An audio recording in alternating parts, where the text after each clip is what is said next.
The People's National Party is blaming the government for what it says is the mismanagement of the COVID pandemic. The criticism comes amidst a third wave of the infections across the island. We have more in this report.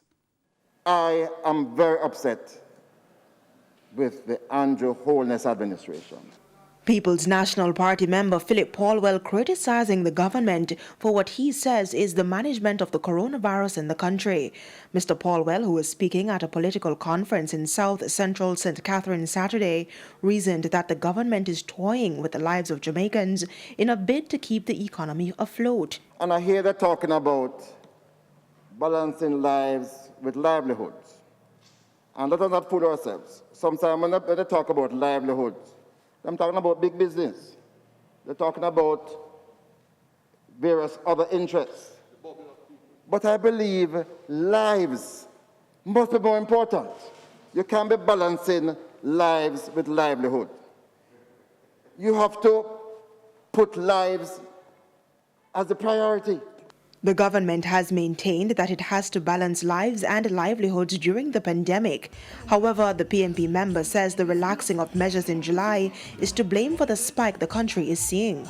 In July, when you expect the most virulent of the variants, you open up the country further. You start to allow parties where thousands of people are gathered. Foreigners mixing with local. What are you going to have? Close to 1,400 people have died from COVID-19 in Jamaica. Pauline Knight, the wife of senior PNP member K.D. Knight, was among the latest victims. I called Comrade K.D. Knight a while ago, and tears came to my eyes. It is not easy to lose a loved one at all, anytime.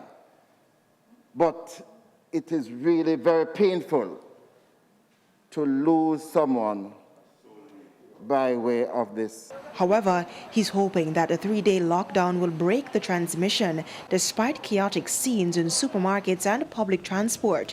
He's calling on the public to adhere to the new measures. Cody Ann Barrett, TVJ News.